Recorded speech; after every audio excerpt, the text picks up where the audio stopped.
Olá, audiência Band Esportes, hora da meia maratona de Praga na República Tcheca, 11ª meia maratona de Praga.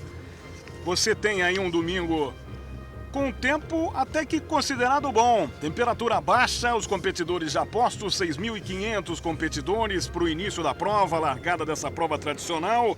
República Tcheca, que vai ser bem mais preciso. Tudo bem, André? Tudo bem, Cacá? Um prazer estar com você de novo, estar com os ouvintes da Band Esportes. Estamos aí na largada dessa prova, num dia frio, um dia sem vento, no centro de Praga Antiga, ao redor de 6.500 corredores estão largando. Nós temos aí, vou tentando quebrar um recorde para os homens de 1 hora e 1 minuto 00 segundos e para as mulheres de 1 hora 10 minutos e 8 segundos. O que aconteceu em Pequim, nos Jogos Olímpicos, uma umidade relativa do ar altíssima, uma temperatura muito alta e também poluição. Aí a principal corrida do Brasil não chega a ser nem uma meia maratona, que é a prova internacional de São Silvestre, que acontece toda a virada do ano. Mas não é nem uma meia maratona, como estamos mostrando aqui em Praga, né? Inclusive é uma prova com uma distância que não é uma distância padrão nas corridas de rua. A São Silvestre tem 15 km. 15 km apenas. E ainda correndo, ela tem o passado dela, no passado dela teve várias medidas. Ela não nasceu com 15 e continua sendo 15. Que, aliás, foi vencida também por Emil Zatopek. Foi vencida por Emil Zatopek. Aqui esteve Emil Zatopek. E que treinou na volta da cerca no Ibirapuera. Pois é. Aliás, o grande, além das informações que a gente deu sobre o perfil do Emil Zatopek, né, que fez a tríplice coroa em Helsinki 52, é que ele instituiu na história do esporte táticas de treinamento, estratégias de treinamento que até então não se via em atleta nenhum.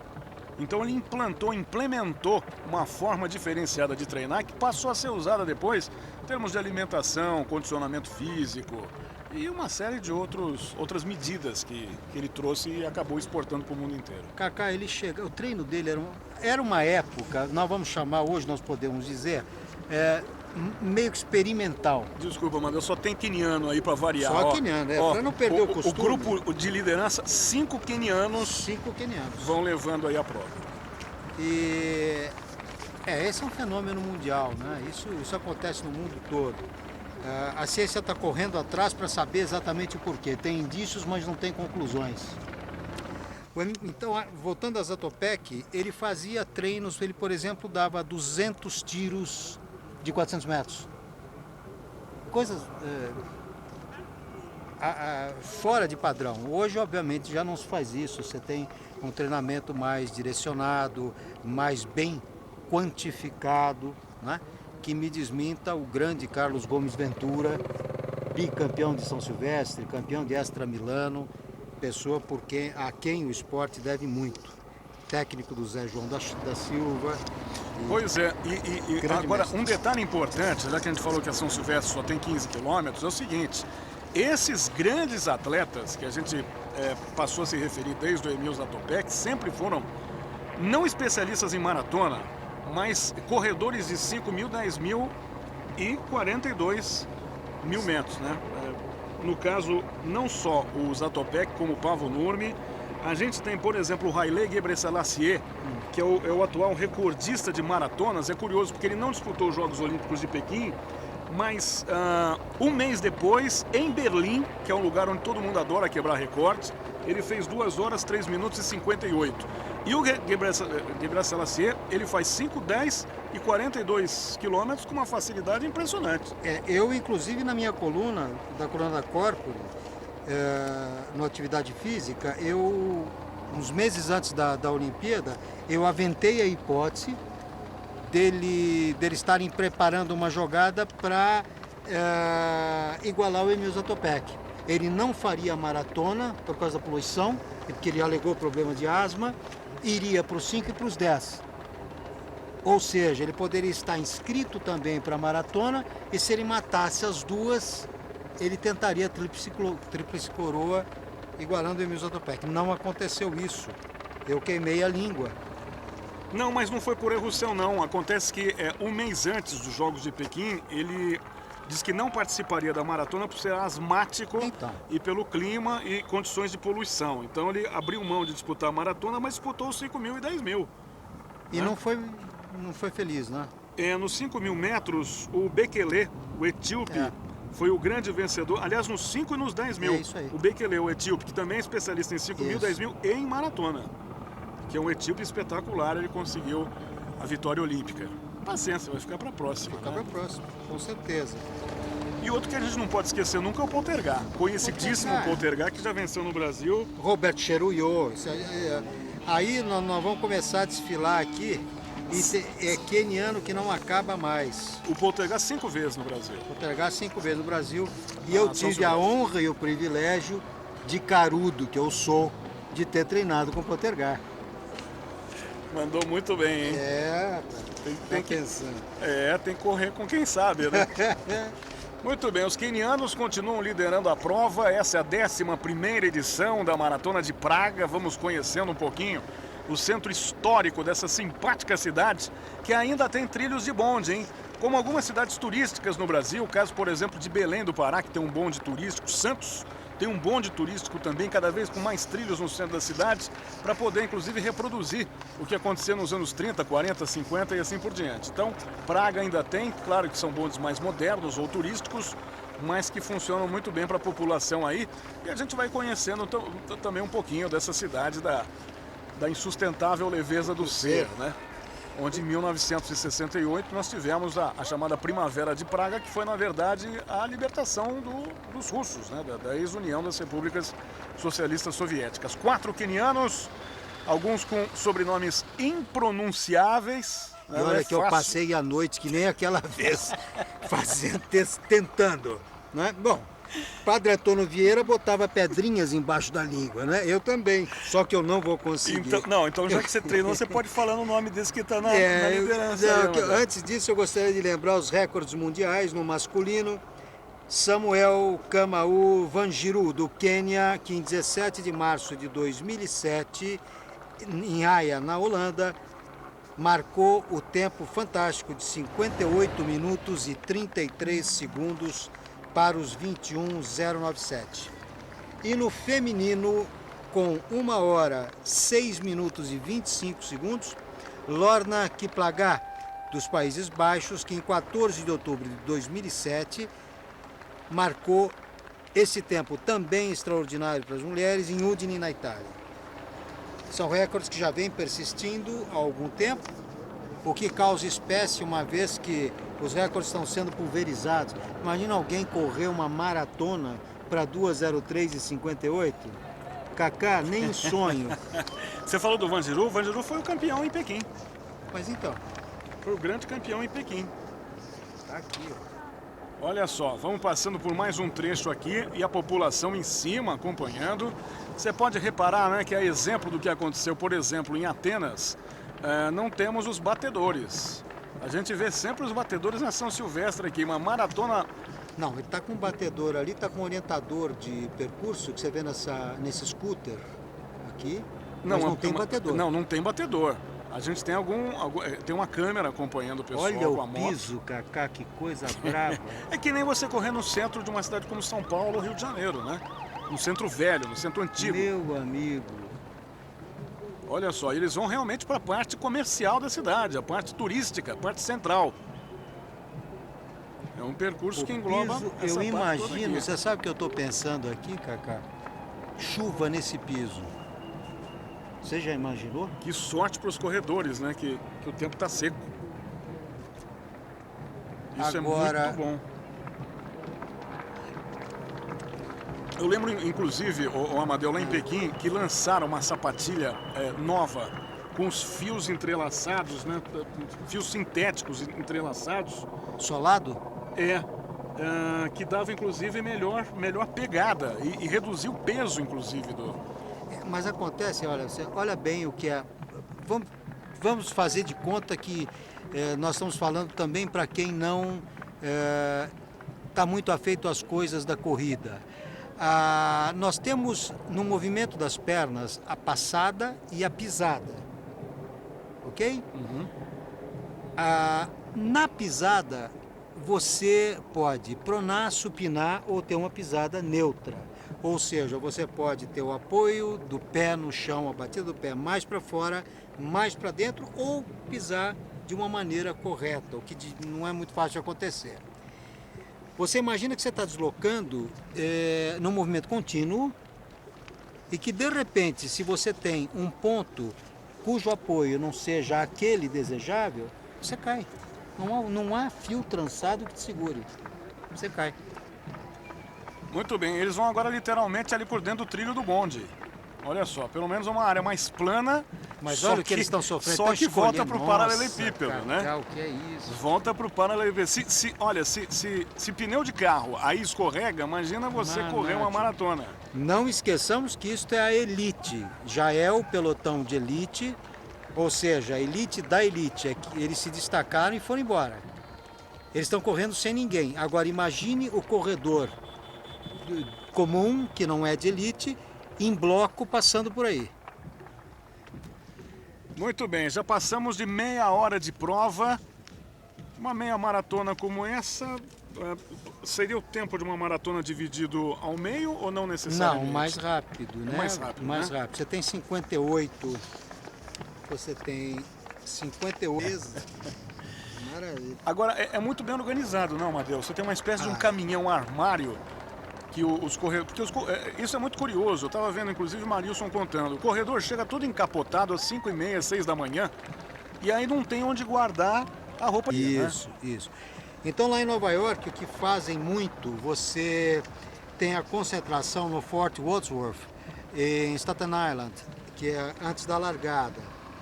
As pessoas tiram os agasalhos e jogam nas árvores, jogam no chão, e isso já é um praxe.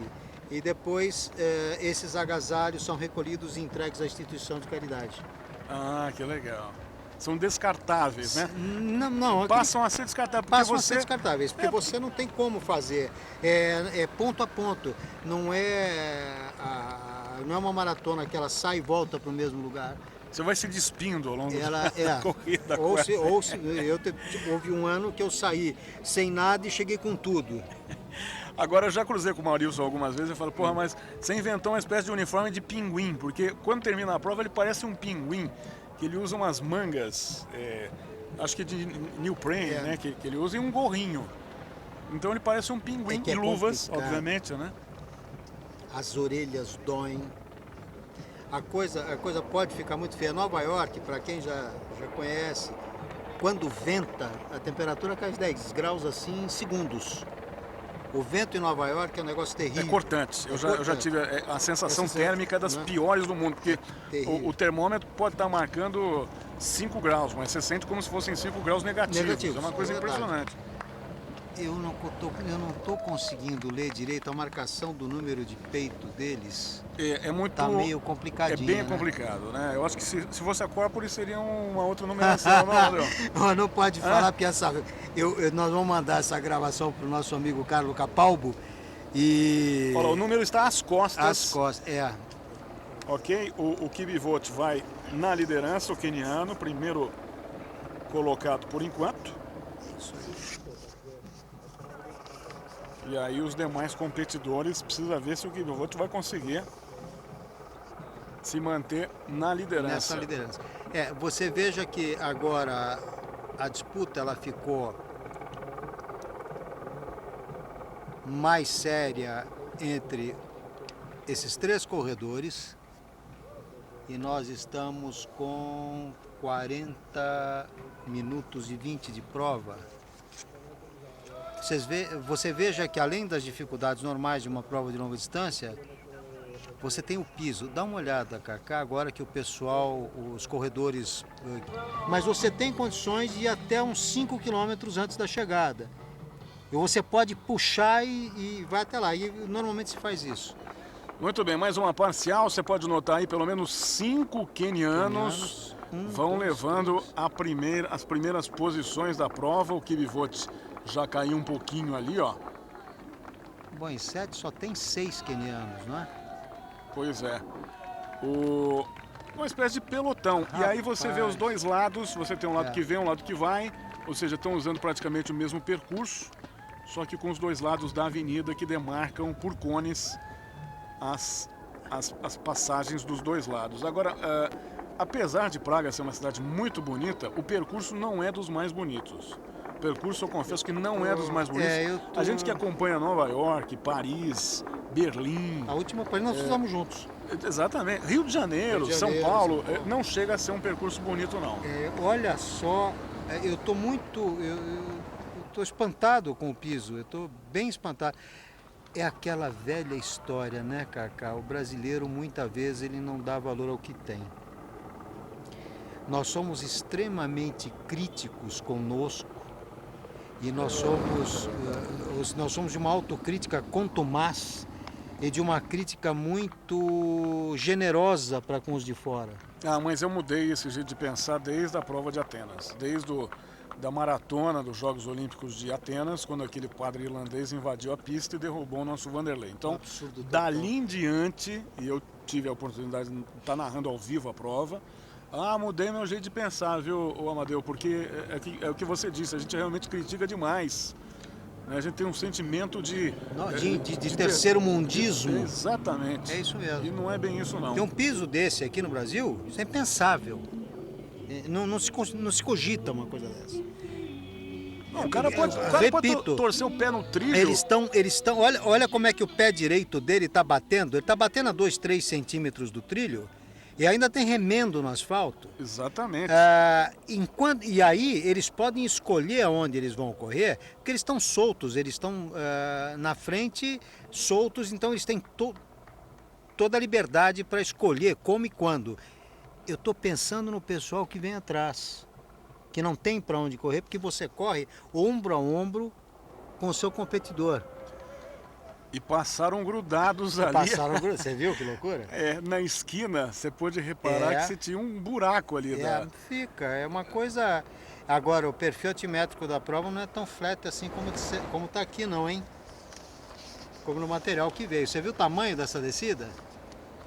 Pois é. E se ela está descendo, é porque ela subiu.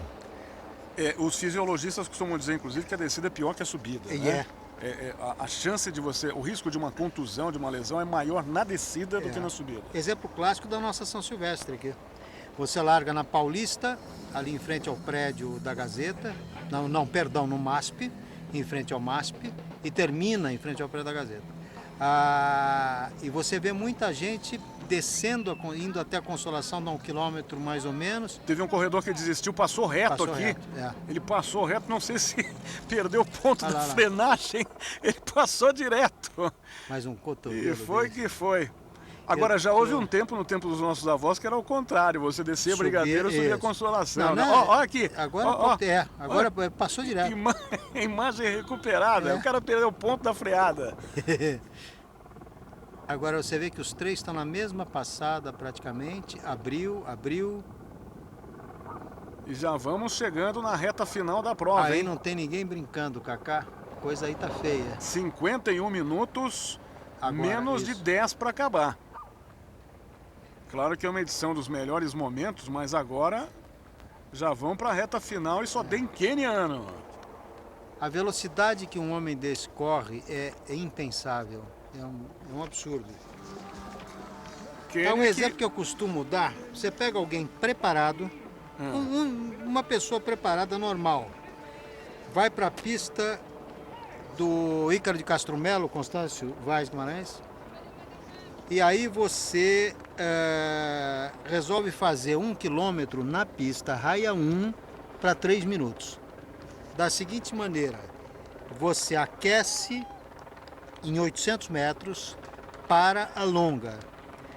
Larga na raia 1, devagar e starta, ou seja, dá largada para os 1000 metros, lançado. Você não sai estático. Passa pelo start line, lançado. E faz 1000 metros. Se você terminar na casa dos 3 minutos, você precisa de 1 ou 2 balões de oxigênio, dependendo do teu estado. Um homem desse corre uma maratona a 2 minutos e 54 cada quilômetro. É impressionante. Um atrás do outro. É um negócio absurdo. Olha o trilho como quase que tirou. Eu tô espantado, realmente eu tô espantado. Quase que torceu o pé ali. O corredor, já vamos chegando ao final da prova. Quênia, que é um país localizado na região leste da África e tem uma topografia muito acidentada com as duas maiores altitudes do continente africano, com 2.100 e 2.700 metros, né? Então, os corredores africanos aí estão muito acostumados, os quenianos, melhor dizendo, não só com a altitude, mas com baixas temperaturas também. A briga aí está entre Nicolas Koech Kipruto, Nicolas Manza Kamakia e Matthew Kipchirkir. Você está bem de pronúncia. Eu não disse, e as pedrinhas Parabéns. não fazem efeito? Você está pensando o quê? Parabéns. Meu amigo. Instantes finais de prova, 58 minutos e 45 segundos. Já Ou estamos seja, chegando aí. Recorde não mais. Já estamos chegando nos momentos decisivos da prova. Vamos acompanhar a chegada dos quenianos, hein? E tem uma queniana que vai liderando também, que é a Rose Kojei. A Rose Kojei. Ela vai liderando isso. E vai muito bem na prova a Kojei.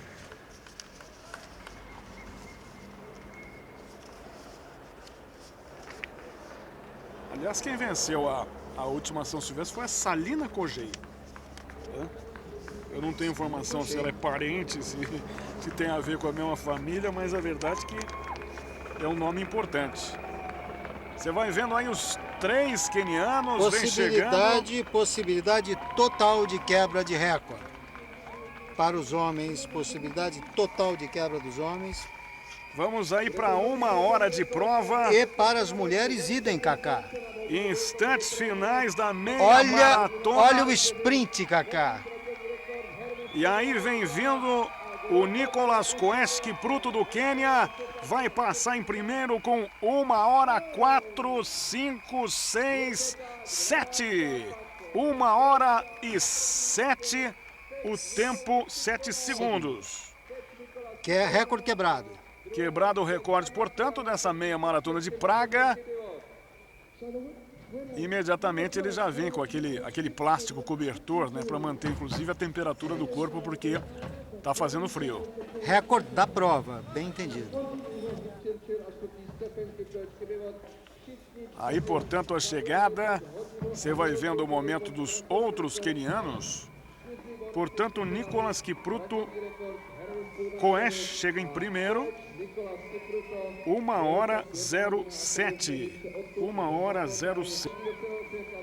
1 hora 0 minutos 7 segundos.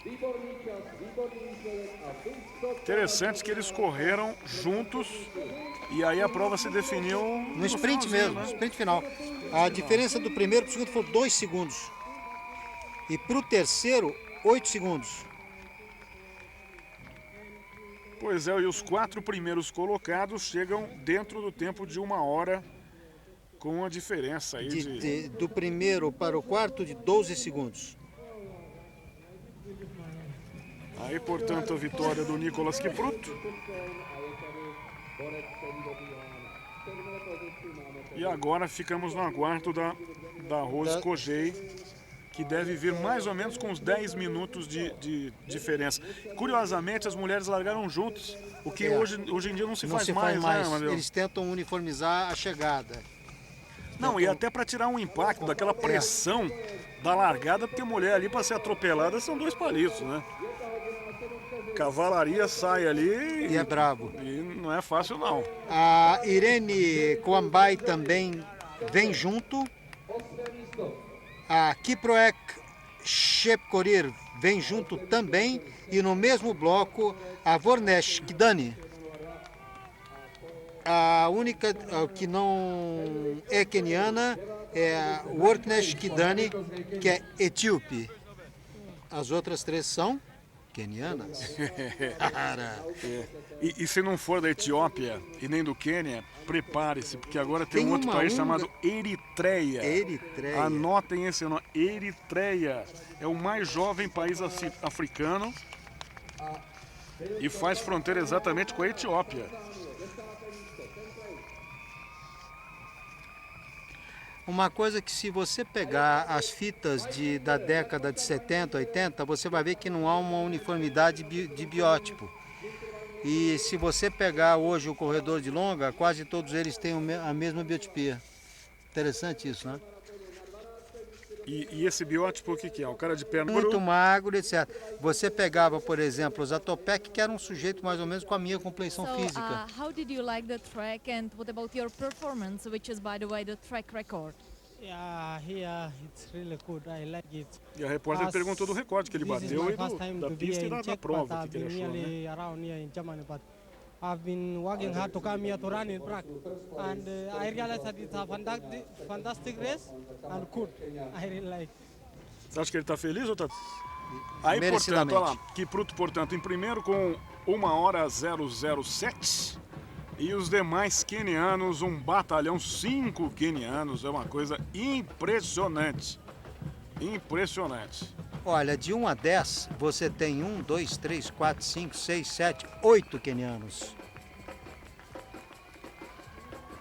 É uma loucura. Muito bem, os quenianos continuam dando... Excepcional, profissional, para poder levar a corrida de rua nessas condições, não é fácil. Então, nosso reconhecimento ao Carlo Capalbo, os nossos parabéns aqui do Brasil. Pois é, lamentamos também a ausência de brasileiros, né? Talvez pelo tamanho da prova, premiação, custos, ainda mais com crise mundial. Hoje em dia não é fácil você conseguir um patrocinador, mas a gente sabe que as principais maratonas do mundo a gente sempre conta com a participação de brasileiros, o que é muito bom. Amadeu Armentano, acho que fizemos a nossa parte enquanto que os